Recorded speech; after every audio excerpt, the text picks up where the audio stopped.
Hey, everyone. How are you? Shauna here. I am excited to engage in day 15. So we are officially at the halfway mark in the 30 days of, excuse me, 30 days of going live to talk about equitable grading. And it is based off of my planner, Equitable Grading in STEM.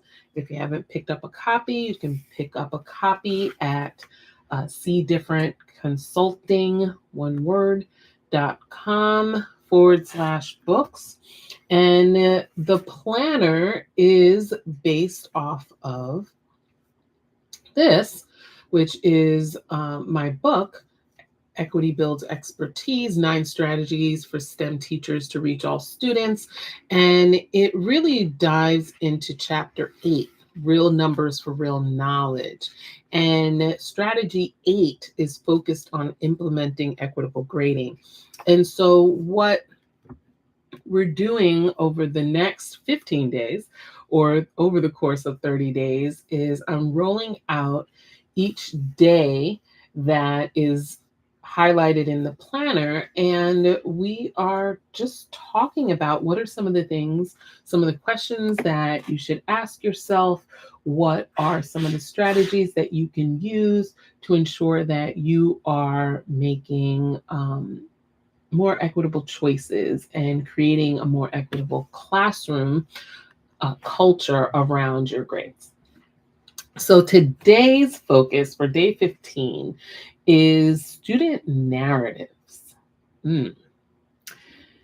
Ironically, I led a session today that was focused on the power of story, and we talked about, we started with a video from Chimamanda Adichie around the danger of a single story, the danger of a narrative that can become so ingrained within us that we forget to see who's in front of us, right? Because that's actually what's happening. We are no longer seeing the person for who they are, for how they learn, for how they may work. And instead, what we're doing is we are taking a bias that may have been poured into us, and it can be one that we've been socialized to understand about a particular student, with a particular ability or identity.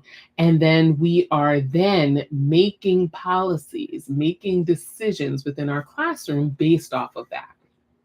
So sometimes policies can unintentionally tell a story about who we may even expect to succeed within our class. So for example, participation grades. Now, I'm gonna tell you, I had a participation grade. Everything, as I've said before, and continue to tell you all that, listen, I have made the most glorious mistakes in my entire life, in my 30 plus years within education field.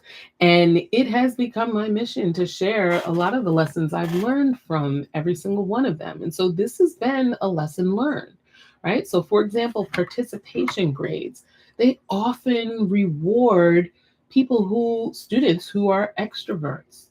And while rewarding extroversion, we might be likewise overlooking some of our quieter students. To be equitable, grading policies must honor the different strengths and voices. So what are the ways in which you are including some of the quieter students? I will say another thing about participation is that participation isn't only about students answering the questions that you ask, but also about, right, those students who are able to feel comfortable enough asking their own questions and asking when they're confused or don't understand something. If we're not creating a space where both quiet and those that are more comfortable speaking up, right, where they're not able, where we need to create an environment where both types of students, both types of identities, both types of ways of engaging are elevated within the classroom. If we don't do that, then we are, in essence, not enabling all students to learn how they learn best. I have a quote. I usually start each session with a quote. This one is an anonymous quote, but it says, "Every policy should reflect the belief that all students can succeed." So if we start there and we believe that all students can succeed, then what are the tools that every student needs to ensure that they are able to succeed, right? And those are the things that we should be considering on a regular basis.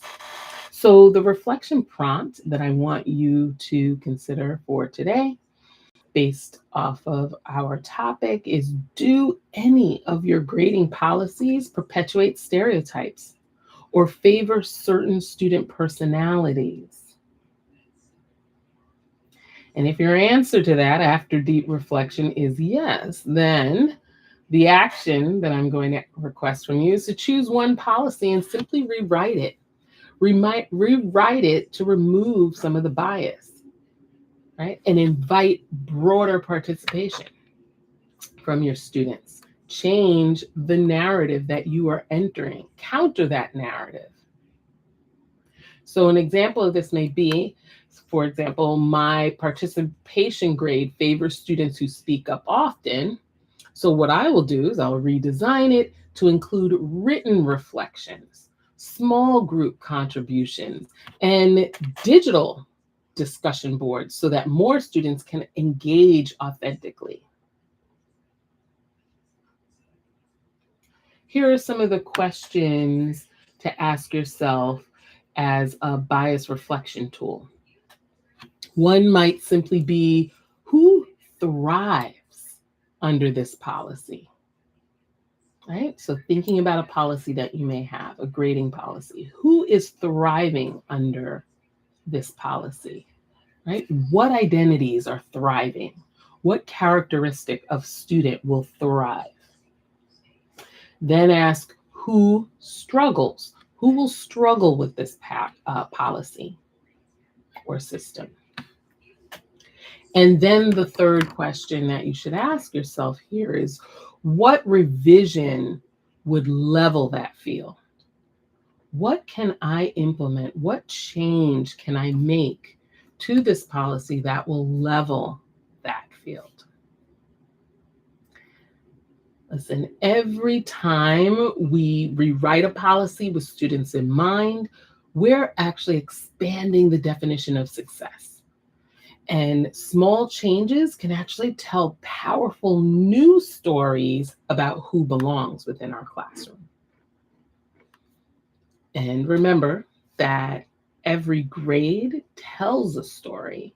So let's make sure that it's one that is worth telling. All right. Thank you for watching, for listening. And as I've said before, if you like this content, don't forget to like this video and subscribe to the channel where there are plenty more. Remember that we are on day 15, so there are at least 14 more discussions like this one focused on equitable grading in STEM. All right, have a great evening.